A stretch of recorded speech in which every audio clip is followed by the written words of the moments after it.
Hello students, welcome back to the second part of this chapter number 2 class 11 business studies, that is forms of business organizations।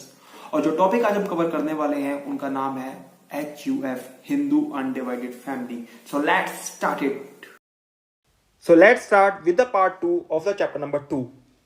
In this part हमें पढ़ना है HUF। First part में हम sole proprietorship topic खत्म कर चुके हैं। चलिए HUF को स्टार्ट करते हैं। HUF का मतलब क्या हुआ? Hindu undivided family. हमें HUF का पढ़ना है उसका मीनिंग और पढ़ना है उसके features and the characteristics. Merits and demerits आपके करिकुलम में है ही नहीं।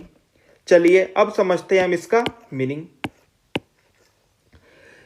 मान लो धर्मेंद्र जी की एक शॉप है, दिल्ली फर्नीचर शॉप, जिसमें उनका बेटा काम करता है सन्नी देओल, उनका बेटा काम करता है बॉबी देओल और अबेद देओल भी उस बिजनेस में काम करते हैं। क्या ईशा देओल भी काम कर सकती है उस बिजनेस में? इसकी डिस्कशन हम लेटर ऑन करेंगे। मान लो धर्मेंद्र जी की जो शॉप है दिल्ली फर्नीचर शॉप, उनमें उनका बेटे काम करते हैं, तो HUF के नाम से आपको एक चीज इंडिकेट होगी, हिंदू अनडिवाइडेड फैमिली। ये जो लॉ है, ये जो कंसेप्ट है, सिर्फ हिंदू फैमिली में अप्लाई होगा और हिंदू फैमिलीज में भी उनके ऊपर अप्लाई होगा जो अनडिवाइडेड है, जिनके फैमिली पार्टीशंस नहीं हुए हैं। अगर धर्मेंद्र जी अपने बेटों के हिस्से बांट देते हैं तो सन्नी देओल बेटे, उनके जो बेटे हैं, उनके रिमेनिंग बेटे भी हैं, वो इस फैमिली HUF के मेंबर हो ही नहीं सकते। अगर अनडिवाइडेड फैमिली है तो ही HUF का कंसेप्ट क्रिएट हो सकता है। हम मानते हैं कि उनकी अनडिवाइडेड फैमिली है तो HUF का कंसेप्ट यहां अप्लाई हो रहा है। अब मान लो धर्मेंद्र जी की जो शॉप है दिल्ली फर्नीचर शॉप, उसमें सन्नी देओल, बॉबी देओल, अबेद देओल उसमें मेंबर्स हैं। तो आपके दिमाग में क्वेश्चन राइज होगा, सर इस बिजनेस का, इस HUF का ओनर कौन होगा? तो ओनर वो होंगे जो भी इस HUF के मेंबर्स होंगे, सारे के सारे मेंबर्स इस बिजनेस HUF के ओनर होंगे। तो सर मैनेज और कंट्रोल भी क्या सारे पर्सन करेंगे? The answer is no. इस HUF को मैनेज कौन करेगा, कंट्रोल कौन करेगा? वही पर्सन करेगा जो इस फैमिली का सबसे बड़ा मेंबर होगा, जो भी एल्डेस्ट मेंबर होगा वो इस HUF को मैनेज करेगा, कंट्रोल करेगा। तो इस फैमिली में कौन बिजनेस बड़ा हुआ? धर्मेंद्र सबसे बड़ा है अभी, तो इस मेंबर में जो मैनेज करेगा वो धर्मेंद्र करेगा।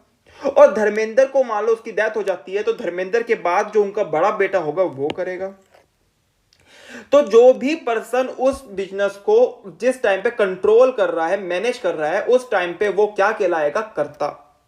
मान लो जब धर्मेंद्र उस HUF को कंट्रोल कर रहा है तो धर्मेंद्र को हम कहेंगे कर्ता, और जो अदर रिमेनिंग मेंबर्स हैं उन्हें बोलेंगे को-पेरेंसर्स।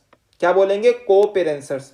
तो कर्ता और को-पेरेंसर्स में क्या डिफरेंस है कि कर्ता जो है उस बिजनेस को मैनेज भी करेगा, कंट्रोल भी करेगा, लेकिन जो को-पेरेंसर्स हैं सिर्फ उसे कंट्रोल नहीं करेंगे, वेयर एज जो कर्ता प्लस को-पेरेंसर्स है दोनों ही उस HUF के ओनर हैं, उस प्रॉपर्टी के ओनर हैं, उस प्रॉपर्टी का शेयर लेंगे, बिजनेस प्रॉफिट लेंगे, सारे लेंगे, लेकिन जो कंट्रोल का राइट है वो सिर्फ और सिर्फ कर्ता के पास है। चलिए अब देखते हैं हम एक कंसेप्ट जिसका नाम है, ये देखते हैं सर इस बिजनेस का ओनर कौन हुआ? All members. ऑल मेंबर्स यानी कि उसके सारे बेटे, उसका जो कर्ता है, कर्ता भी मेंबर्स हुआ, और जो को-पेरेंसर है वो भी उसके मेंबर हुए। सर उसका मैनेजर एंड कंट्रोल कौन करेगा? सिर्फ और सिर्फ कर्ता ही कंट्रोल करेगा, कर्ता ही उस बिजनेस को मैनेज करेगा। चलिए सर क्या HUF पे कोई एक्ट अप्लाई होता है, कोई लॉ अप्लाई होता है? The answer is yes. इस पे कौन सा लॉ अप्लाई होता है? इस पे अप्लाई होता है हिंदू लॉ। सोल प्रोप्राइटरशिप में कोई भी लॉ गवर्न नहीं होता था, कोई भी लॉ अप्लाई नहीं होता था, लेकिन HUF में हमारा लॉ अप्लाई होता है, उसे हम बोलते हैं हिंदू लॉ। हिंदू लॉ की जो भी गाइडलाइंस होंगी HUF को वो फॉलो करनी पड़ेगी। चलो एक थर्ड क्वेश्चन भी हमारा क्लियर हो गया कि इस पे कौन सा लॉ अप्लाई होता है, इस पे अप्लाई होता है हिंदू लॉ। अब बारी आती है सर लायबिलिटी की। हमने सोल प्रोप्राइटरशिप में कंसेप्ट पढ़ा था कि सर सोल प्रोप्राइटरशिप की जो लायबिलिटी होती है वो होती है अनलिमिटेड। तो सर HUF में बताओ, HUF में लायबिलिटी लिमिटेड होगी या अनलिमिटेड होगी? तो आपको एक चीज क्लियर कर देते हैं, HUF के केस में जो भी करता होगा उसकी लायबिलिटी होगी अनलिमिटेड, लेकिन जो भी रिमेनिंग मेंबर्स होंगे उनकी लायबिलिटी होगी लिमिटेड। जो भी को-पेरेंसर्स होंगी उनकी लायबिलिटी है लिमिटेड, और जो भी करता है उनकी लायबिलिटी है अनलिमिटेड। कर्ता की लायबिलिटी अनलिमिटेड इसलिए रखी गई है क्योंकि कर्ता के पास इकलौता राइट है कि वो उस बिजनेस को कंट्रोल करे, उस बिजनेस को मैनेज करे। को पेरेंसर्स के पास कोई राइट नहीं है, वो सिर्फ उसके बिजनेस से अफेक्ट होंगे तो इसलिए उसकी लायबिलिटी कम कर दी, उसकी लायबिलिटी रख दी हमने लिमिटेड। चलिए नेक्स्ट कंसेप्ट भी हमारा हो गया खत्म। Any law governs Hindu law. Liability कौन सी होंगी हमारे पास,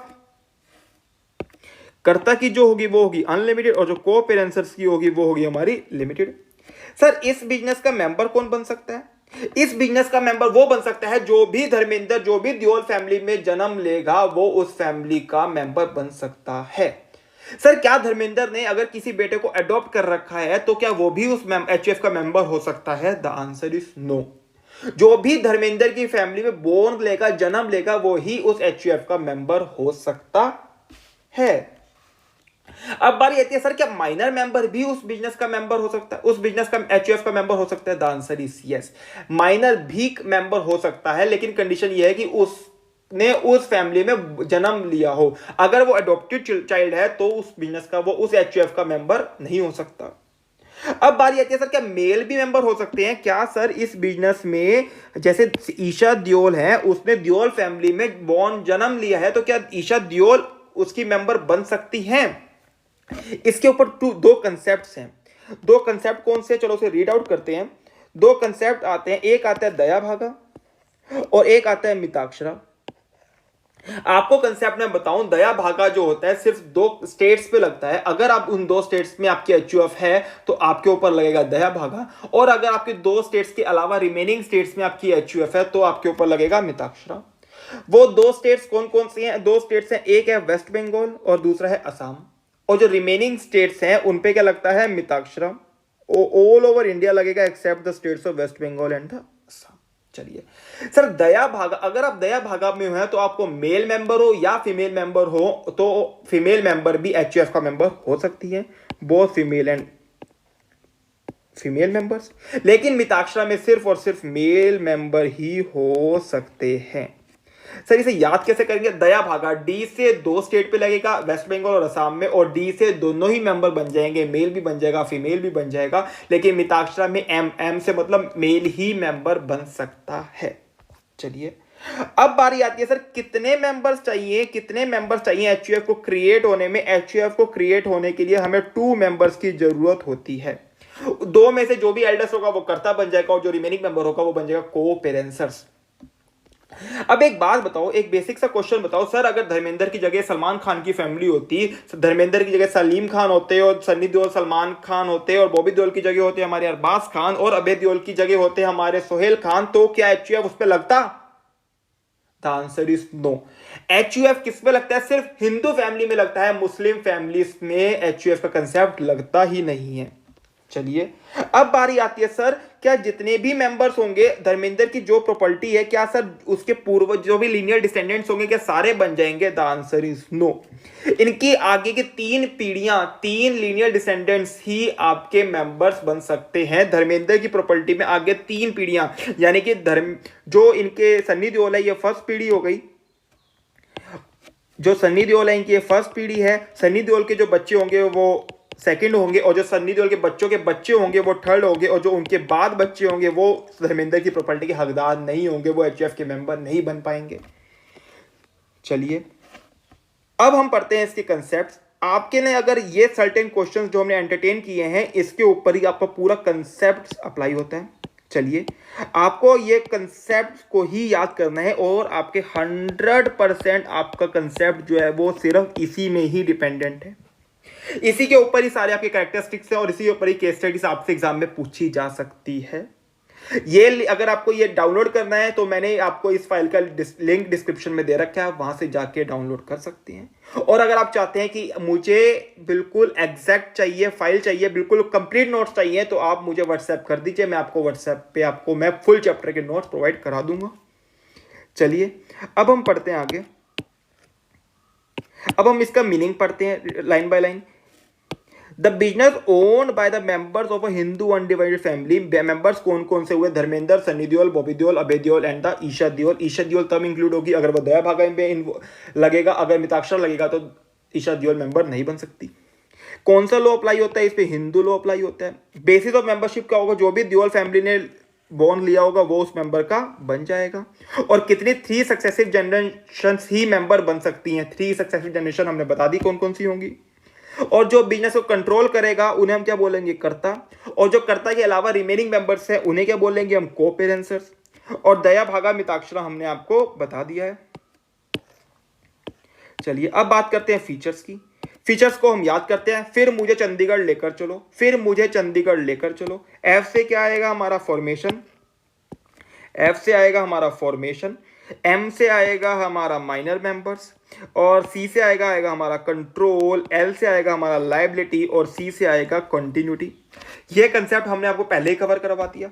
फॉर्मेशन के लिए हमारी 2 कंडीशंस थी। क्या क्या 2 कंडीशंस हमने आपको बताई थी? कंडीशंस 2 ये थी कि उसमें मिनिमम नंबर ऑफ मेंबर्स 2 होने चाहिए और कोई एंसेस्टर की प्रॉपर्टी होनी चाहिए। जैसे धर्मेंद्र जी की दिल्ली फर्नीचर शॉप थी, ऐसे ही कोई एंसेस्ट्रल प्रॉपर्टी होनी चाहिए, कोई पूर्वजों की प्रॉपर्टी होनी चाहिए।